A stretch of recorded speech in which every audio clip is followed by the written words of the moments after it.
안녕하세요. 까칠 교수입니다. 여러분 잘 지내고 계시죠? 벌써 2023년 3분기 최고의 책을 뽑는 시간이 되었습니다. 3분기면 7월부터 9월까지인데 벌써 이 시간들이 다 지나가고 10월이 되었다라고 하는 것이 믿어지지가 않습니다. 정말 시간이 빨리 가는데요. 아무튼 푸념은 이 정도 하도록 하고요. 시간을 절약하기 위해서 바로 시작해 보겠습니다.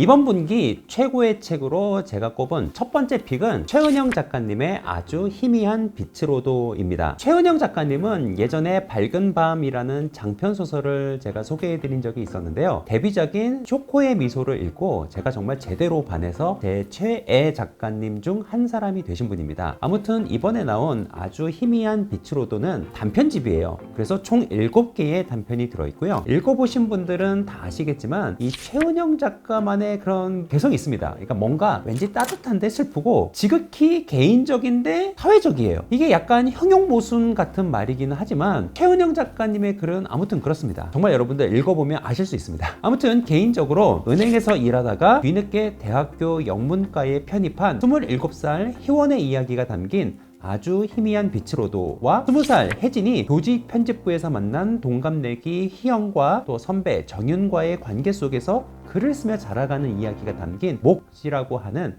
이 단편소설 두 편이 저한테는 개인적으로 굉장히 좋았습니다. 물론 약간 아쉬운 점도 있었는데요. 최은영 작가님의 책에 등장하는 주인공 혹은 화자가 대부분 여성들이에요. 그렇기 때문에 약간 조금 그랬어요. 이게 안 좋았다는 건 아닌데요. 최은영 작가님이 그리는 남성 심리는 어떨까? 또 남성 화자가 이야기하는 최은영 작가의 소설은 어떨까? 이런 게 좀 궁금한 마음이 들었거든요. 다음에 한번 남성이 주인공이나 화자가 되는 소설을 써주시면 좋겠다, 이런 생각을 한번 해봅니다. 아무튼 이건 제 개인적인 바람이고요. 정말 이 깊어가는 가을에 읽기 너무 좋은 책입니다. 2023년 3분기 최고의 책 1번으로 강력하게 추천드립니다. 두 번째 책은 스리랑카 작가인 셰한 카루나 탈라카의 말리의 7개의 달입니다. 이름도 좀 어렵고 책 제목도 좀 길고 그런 편인데요. 아무튼 이 책은 이번 분기에 읽었던 여러 책들 중에서 가장 독특한 책이었고요. 그리고 또 가장 재미있는 책 중에 하나였습니다. 이 책은 2009년부터 무려 25년간 계속됐던 스리랑카 내전을 배경으로 하고 있는데요. 주인공인 말리는 사진작가예요. 근데 이 책이 시작하자마자 살해되어서 죽은 자들의 대기실에서 깨어납니다. 7개의 달이 뜨고 지기 전까지 망각의 빛으로 들어가면 다음 생을 살 수 있다라고 하는 안내를 받는데, 이 주인공은 자신이 죽은 이유를 알아내기 위해서 그냥 중간계를 떠돌게 됩니다. 아무튼 그 이후의 내용은 스포일러가 될 수 있으니까 여러분들이 직접 보시는 게 좋아요. 이 책은 중간계가 나오고 도시에 막 유령들이 득실거리고 그러거든요. 약간 이런 판타지 블랙 코미디 소설인데요. 동시에 부패한 독재자를 등에 업은 암살단이 막 공산주의자를 색출한다는 명목으로 사람들을 납치해서 고문과 감금을 일삼았던 스리랑카의 근현대사의 비극을 굉장히 탁월하게 담아낸 역사소설이기도 합니다. 게다가 이루어질 수 없었던 사랑에 대한 연애 소설로도 볼 수 있는데요. 정말 독특한 소설이고요. 많은 생각을 하게 합니다. 이렇게 좋은 작품이다 보니까 엘리자베스 스트라우트, 클레어 키건 등 쟁쟁한 후보들을 모두 물리치고 2022년 부커상을 수상하게 됩니다. 그것도 심사위원 전원의 만장일치로 수상을 하게 되고요. 가디언, 뉴욕타임스, 워싱턴 포스트 등 세계의 주요 언론들이 2022년 올해의 책으로 뽑기도 했던 그런 책입니다. 이 책을 제가 이렇게 보니까 그렇게 많이 팔리지는 않아서 약간 아쉬운 책이긴 해요. 근데 여러분 정말 좋은 책이니까 이 까칠 교수를 믿고 한번 보시길 추천드립니다.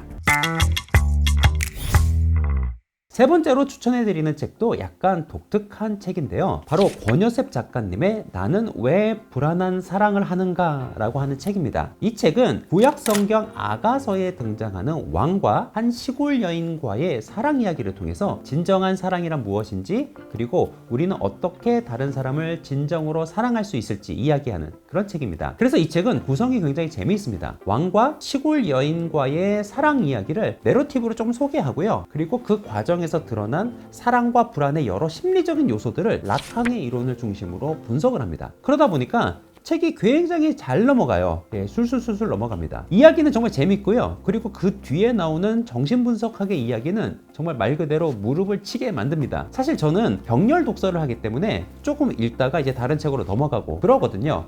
그래서 이 책도 읽을 때 조금 읽다가 다른 책으로 넘어가고 그러려고 했는데 중간에 좀 끊기가 어려웠습니다. 그만 보려고 하면 다음 이야기가 또 나와요. 그래서 다음 이야기가 궁금하니까 조금만 볼까? 이렇게 해서 조금 이제 몇 장 넘기면 이게 이야기다 보니까 재미있어 가지고 또 다 읽게 됩니다. 그리고 이야기를 다 읽으면 그 이야기 속에 나오는 심리가 또 궁금하잖아요. 그러면 그 분석해 놓은 거를 또 읽어요. 그러다 보니까 계속 붙들고 읽게 되는 그런 책입니다. 계속 이렇게 반복이 됐어요. 그래서 저처럼 병렬 독서를 하시는 분들이 계시다라고 한다면 좀 조심해서 읽으셔야 하는 책입니다. 끊기가 좀 힘듭니다. 이 책이 구약성경 아가서의 이야기를 담고 있다고 하니까 이게 종교적인 책인가? 이렇게 생각하실 수도 있는데요. 전혀 그런 책은 아닙니다. 이 서사만 구약성경에서 가져왔을 뿐 정신분석학의 이론들을 중심으로 이야기를 이렇게 쭉 해나가는 책이기 때문에 종교가 없는 분이라도 굉장히 재미있게 보실 수 있는 책이고요. 오히려 서양 문명의 근간을 이루고 있는 구약성경의 이야기를 인문학적으로 접근할 수 있는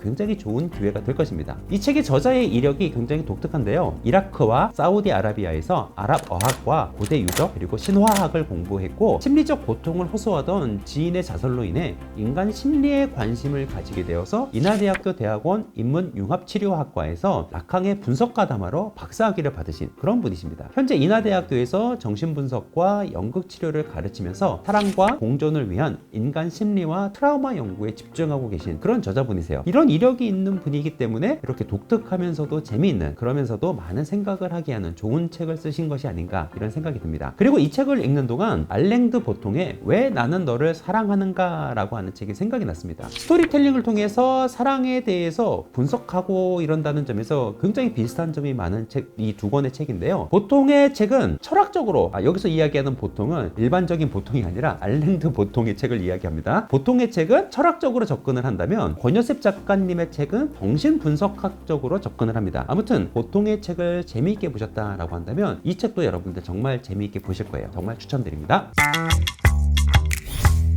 제가 이번 분기에 사실 3권만 추천을 드리려고 했는데요. 그냥 넘어가기는 정말 아쉬워서 한 권만 더 좀 짧게 추천을 해보도록 하겠습니다. 마지막 4번째로 추천하는 책은 김승섭 교수님 외 5명의 연구자가 함께 저술한 우리의 상처가 미래를 바꿀 수 있을까라고 하는 책입니다. 이 책은 코로나 팬데믹, 재난이 차별을 만났을 때라고 하는 부제에서도 알 수 있듯이 지난 3년간 코로나 팬데믹 기간에 이주민, 비정규직 노동자, 장애인, 여성, 아동 등 이 5개의 계층이 어떤 어려움과 차별을 겪었는지를 연구한 그런 내용들을 한 권의 책으로 묶은 것입니다. 사실 코로나 기간 동안 모든 국민들이 합심해서 이 전 세계적인 대위기 상황을 잘 넘어가긴 했지만 돌아볼 때 여러 가지 아쉬운 점도 많았고요. 특히 사회적인 약자나 취약계층들은 더 큰 어려움을 겪을 수밖에 없었습니다. 울리히 백이라고 하는 학자는 위험사회라고 하는 책에서 부는 상층에 집중되고 위험은 하층에 집중된다라고 말을 했는데요. 이 말이 팬데믹 기간에 그대로 딱 일어난 것 같습니다. 아무튼 중요한 것은 이러한 과거의 실수와 잘못들이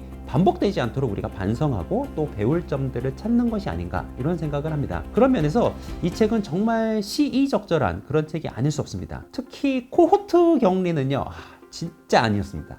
아무튼 그런 게 있습니다. 여러분들 이 책을 보시면 아실 수 있습니다. 개인적으로 제가 김승석 교수님의 연구와 책들을 좋아해서 이 책도 구입을 하게 됐는데 역시나였어요. 내용이 딱딱할 것 같은데 의외로 굉장히 쉽게 읽혀서 놀랐고요. 무엇보다 이렇게 여러 명의 저자들이 책을 쓰면 각 주제를 맡는 사람들이 따로 있고 뭐 그렇기 때문에 각 주제별로 글의 편차가 조금 나타나는 편이에요. 그런데 재밌게도 이 책에는요 그런 점이 없었어요. 알고 보니까 저자들이 이 연구 작업을 시작한 2022년 여름부터 매주 정해진 시간에 함께 모여서 함께 공부하고 그렇게 공유하는 과정을 계속 거쳤더라고요. 이렇게 실제로 글을 쓰는 과정 또한 함께 글을 쓰고 함께 인터뷰 내용을 공유하고 서로 피드백을 주고받으면서 원고를 완성해 나갔다고 합니다. 그래서 총 6명의 연구자가 쓴 책이지만 마치 한 사람의 저자가 쓴 것처럼 일관성 있는 어조로 책이 아주 잘 읽힙니다. 이 책도 의외로 많이 안 팔리는 것 같긴 하던데요. 3분기 최고의 책, 마지막 책으로 정말 강력하게 추천드립니다.